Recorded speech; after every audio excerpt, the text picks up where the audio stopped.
Olha, eu queria te perguntar exatamente sobre essa questão do sistema de justiça. Já tem gente, e eu me incluo entre essa gente, criticando o Procurador-Geral da República, sabe? Esperando uma ação um pouco mais veloz, ele dizendo que não quer interferir no cenário eleitoral, interfere por omissão. O Bolsonaro está aí fazendo pré-campanha pelo país todo. Queria sua opinião sobre a atuação do PGR, se ele está demorando ou não está.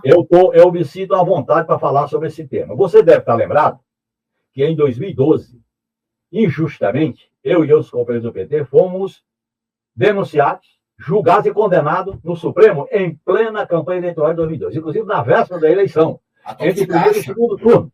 O procurador era Gugel, a denúncia foi oferecida pelo procurador Fernando, e o Supremo se reunia toda a tarde, você se lembra, aquela toga preta, eles entrando nos 11, e a Globo transmitida ao vivo, com aqueles comentários para atacar o PT, num processo do verdadeiro lawfare, num processo de uma justiça sem prova, sem documento, sem vídeo, sem nada disso, em plena campanha eleitoral de 2012. Então, eu acho que nós não podemos fazer, Vinícius, cálculo político para uma decisão da justiça. Não pode haver cálculo político. A decisão da justiça tem que ser calcada em provas, contraditório, direito de defesa e o devido processo legal. Se é necessário mais tempo, que se use esse tempo para dar consistência às investigações. Se é necessário aprofundar as investigações, se faz. Mas usar como desculpa a realização de eleições, essa emenda fica pior do que o soneto. Por isso que eu citei o que fizeram contra o PT. O PT era governo em plena campanha eleitoral de 2012. É bom deixar isso porque, às vezes, para refrescar a memória, as pessoas esquecem, né? Sim, sim, muito bom, muito bom. Mas eu queria te fazer uma pergunta direta. Você acha que o Procurador-Geral da República está preocupado com política ou ele está agindo tecnicamente? Olha, viu, Vinícius, eu não vou fazer aqui uma avaliação do procurador, porque eu não conheço, não convivi nunca com ele, não era o nome que eu apoiei, para ser muito claro, portanto, eu acho que ele... Agora, o que eu digo politicamente? Se ele foi rigoroso com o andar de baixo, ele não pode usar outra medida com o andar de cima. Aliás, isso envolve não só Ramagem, os filhos do Bolsonaro, os generais da reserva, o comandante da Marinha, quer dizer que os que promoveram, os que articularam, os que estimularam, não vão ter o mesmo tratamento, pelo menos o mesmo que aqueles outros que usaram, ficaram ensandecidos no dia 8 de janeiro. O que está em jogo nisso aí é a credibilidade do sistema de justiça. O que está em jogo é a credibilidade, eu repito. Eu entendo que o ministro Moraes está desempenhando um papel com muita seriedade, a Polícia Federal está fazendo uma investigação séria, eu apenas levantei uma observação de que esse negócio de vazar informações quebrando sigilo, isso tem que ser feito quando se faz a denúncia, porque você dá tempo para eles se prepararem, né? Esse pessoal sabe, tem recurso, tem advogado, tem acesso às instituições, eu só acho isso. Na hora que você faz a denúncia, você tira o sigilo. Por que isso eu acho isso, Vinícius? E sendo feito, como o Pedro Serrano falou, dá uma entrevista coletiva. Esse negócio de vazamento para um determinado órgão para outro, isso não é correto. Chama a entrevista coletiva e disponibiliza toda a documentação e oferece a denúncia. Tem que ser uma coisa muito transparente. Por quê? Porque é um assunto sério. O direito que vai julgar as pessoas, pode prender as pessoas, tem que ser feito com muita seriedade, com muita competência. Então, eu não vou avaliar a PGR. Porque, no meu modo de entender, em outros momentos, Vinícius, a PGR foi muito rápida, foi muito assodada. Agora eles pedem tempo, vamos lá. A gente viu o que foi o Aras, do governo Bolsonaro. Como esse procurador foi indicado pelo meu governo, e não era o nome que eu apoiei, para deixar bem claro, né? Aliás, a PGR tem muitos membros da Lava Jato, a Polícia Federal tem muitos membros da Lava Jato, e eu acho que a Lava Jato ela precisa ser avaliada corretamente, profundamente, porque ela causou prejuízos aos direitos, à soberania e à economia brasileira, tem que ser bem avaliada. Não é um problema que você resolva com o juiz punidor e o procurador denunciador. Não é. O sistema de justiça tem que ser reavaliado para que não surja mais coisas desse tipo, e ele existe muito. Ô, Genuíno, sabe o que eu queria te perguntar a respeito da BEM? Esse relatório da Polícia Federal, e eu concordo com você, não devia ter vindo ao público, ele cita que ainda há, daí a urgência de se resolver as coisas, ainda há muita gente na BIM que estava envolvido nesse tipo de atividade ilícita, que se desenvolveu na BIM no ano passado. Não tem como tirar essa gente, a gente vai ter que conviver com esse pessoal na BIM, porque eles não saíram ainda. Olha, eu estou muito à vontade para falar sobre esse assunto. No meu modo de entender, o governo Lula, na transição, devia ter feito a mudança necessária. Na BIM, no Gabinete de Segurança Institucional, general Heleno, não fez isso no comando da Polícia Federal, mas não fez no comando das Forças Armadas. Botou um ministro que é o representante das Forças Armadas no governo.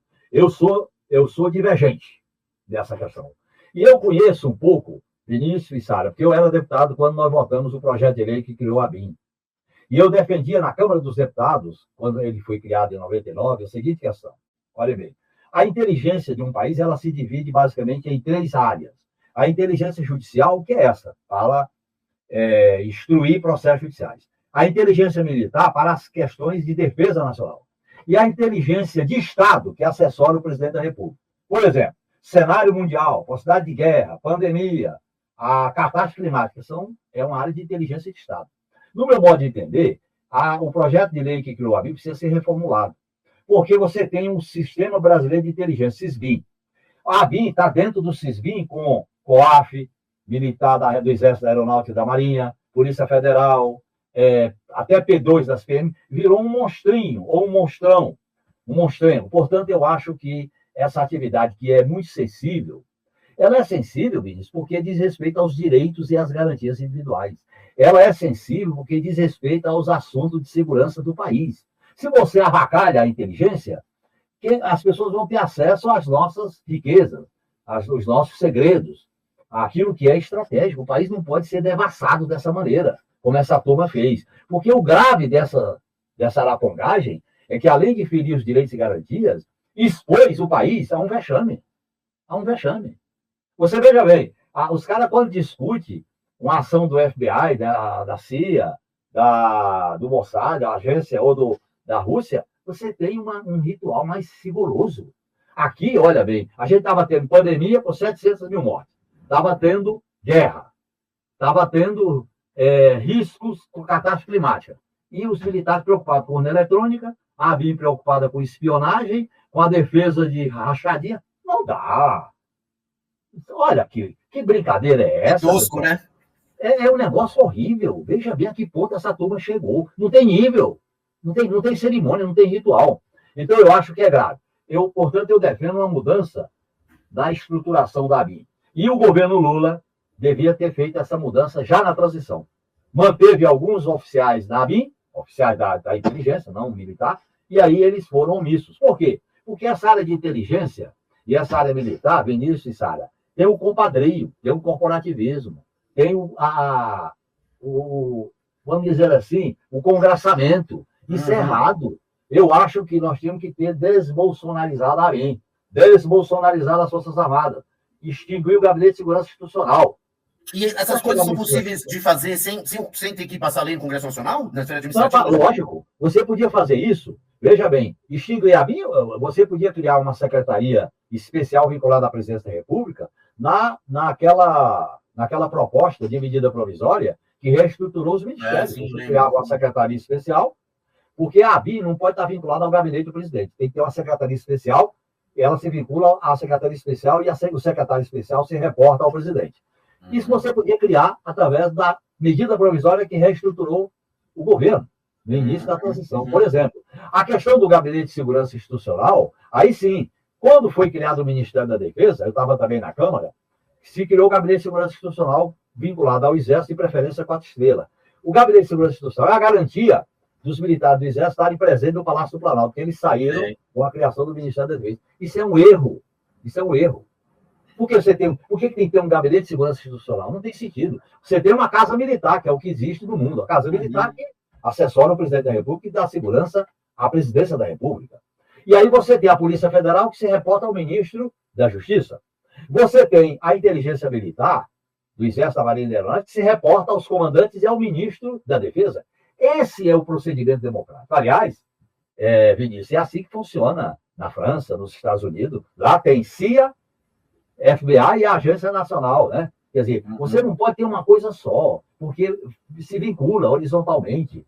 E aí, como é que você faz o compartilhamento e a troca de informações? Pela direção, pelas cúpulas. É assim que funciona. Quando você cria tudo isso num único organismo, você dá um poder paralelo muito grande. É isso que aconteceu. O Ramagem, General Heleno, a família Bolsonaro, e aí fazia uma espécie de compadrio amplo, geral e restrito. É isso.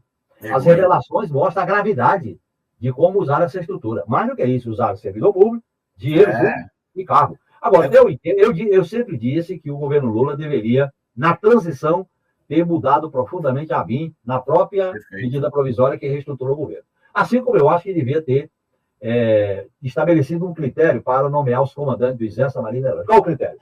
Quem questionou as zonas eletrônicas não vai comandar o Exército, Marinha e Aeronáutica. Não é a opção... É uma régua mínima, né? Claro. Por quê?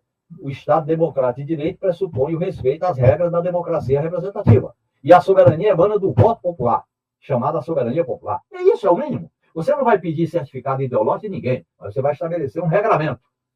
O governo teve que demitir um 4 estrelas por causa do 8 de janeiro.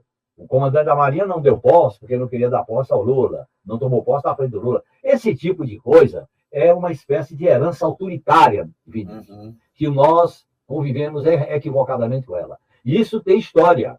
Como é que se deu a transição para a nova república? Não foi um pouco isso? Uma anistia meio recíproca, não se mexeu nas Forças Armadas, a Constituinte peitou, mas não ganhou, e aí deu no golpe de 2016. São fatos que estão interligados.